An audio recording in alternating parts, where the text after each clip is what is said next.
Oke, kita ke pembahasan soal selanjutnya. Pernyataan berikut ini berhubungan dengan efek fotolistrik. Ya, langsung kita cek pernyataan nomor satu. Elektron akan keluar dari permukaan logam hanya jika energi dari cahaya yang datang lebih kecil dari fungsi kerja logam. Nah, nomor satu ini jelas merupakan pernyataan yang salah. Ya, Dek ya. Mestinya elektron akan keluar dari permukaan logam itu hanya ketika apa? Ketika energi dari cahaya yang datang itu lebih besar dari fungsi kerja logam. Jadi energi dari cahaya itu kan biasanya disebut juga sebagai energi foton atau simbolnya EF. Lalu fungsi kerja logam itu biasanya disebut juga sebagai energi ambang atau simbolnya E0 ya. Syarat terjadinya efek fotolistrik. Nah, foto itu kan cahaya dari kata foton. Kalau listrik ini kan artinya aliran elektron atau elektron yang bergerak. Nah, syarat terjadinya efek fotolistrik adalah energi foton yang diberikan itu harus lebih besar dibandingkan dengan fungsi kerja logam. Ya, Dek ya. Jadi kalau ditulis ini untuk pernyataan nomor satu, energi foton ini harus lebih dari energi ambang. Nah, ketika energi foton itu kurang dari energi ambang, ya berarti kan ibaratnya energi penggeraknya itu lebih kecil. Berarti kan kalah. Nah, sehingga tidak ada elektron yang keluar dari permukaan logam, maka tidak terjadi efek fotolistrik. Ya, jelas ya. Jadi nomor satu, ini merupakan pernyataan yang salah. Selanjutnya kita cek pernyataan nomor 2.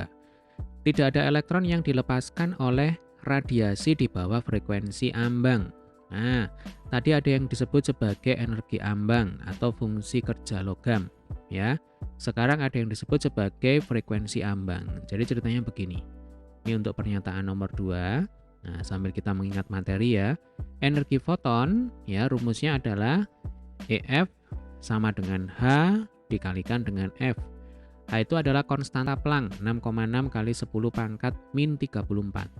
Ya. Sementara kalau F itu adalah frekuensi foton. Kemudian untuk energi ambang atau E0 rumusnya adalah H dikalikan dengan F0. Kalau F tadi ini adalah frekuensi foton, ya, sementara kalau F0 itu adalah frekuensi ambang atau frekuensi kerja dari logam, ya. Jadi kalau logam dengan beda bahan, beda material, otomatis frekuensi ambangnya juga akan berbeda. Nah, di pernyataan nomor 2 dikatakan bahwa tidak ada elektron yang dilepaskan oleh radiasi di bawah frekuensi ambang. Dengan kata lain, tidak ada peristiwa fotolistrik ya oleh radiasi di bawah frekuensi ambang. Ini jelas merupakan pernyataan yang benar. Coba kita kembali ke syarat ya. Syarat terjadinya efek fotolistrik adalah EF lebih dari E0 ya. Saya tulis lagi.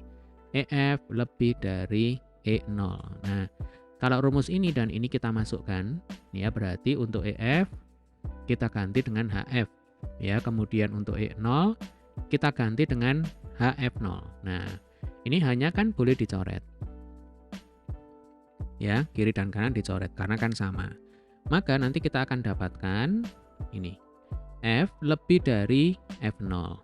Ya kan? Jadi frekuensi foton itu harus lebih dari F0, lebih dari frekuensi ambang. Supaya apa? Supaya terjadi efek fotolistrik. Nah, kalau dibalik, ketika F-nya itu lebih kecil dari F0, maka tentu saja tidak ada elektron yang akan terlepas atau tidak akan terjadi peristiwa fotolistrik. Ya, jadi nomor 2 ini merupakan pernyataan yang benar. Nah, sekarang kita ke pernyataan nomor 3.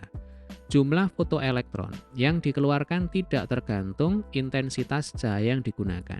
Ya, kalau intensitas itu berkaitan dengan banyaknya cahaya yang digunakan.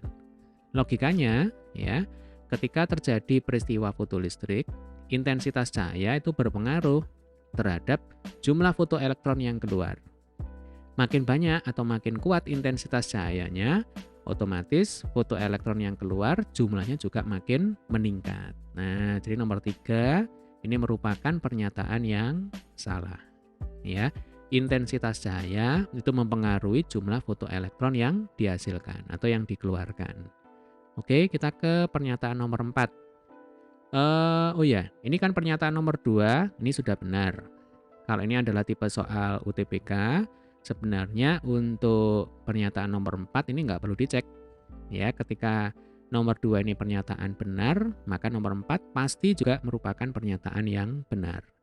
Nah, tapi karena kita sekarang sedang belajar, ya sudahlah kita cek aja.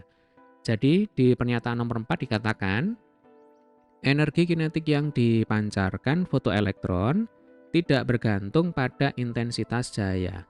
Ya, pada peristiwa fotolistrik, ya kita punya rumus energi kinetik elektron yang dipancarkan keluar itu merupakan selisih dari energi foton terhadap energi ambang. Nah, jadi EK itu sama dengan EF min E0. Ini berkaitan dengan hukum kekekalan energi. Ya, nyambung dengan hukum kekekalan energi. Logikanya, energi kinetik elektron itu hanya dipengaruhi oleh energi foton dan energi ambang. Nah, terutama di sini energi foton, ya Dek ya.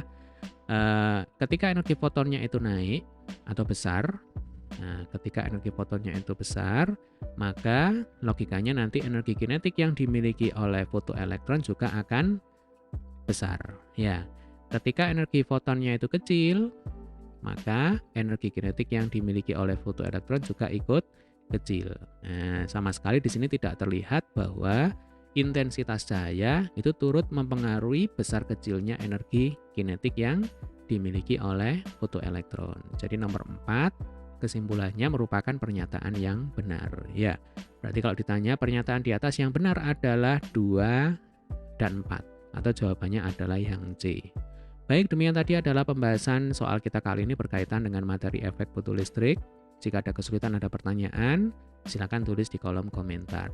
Sampai ketemu di video pembahasan soal berikutnya.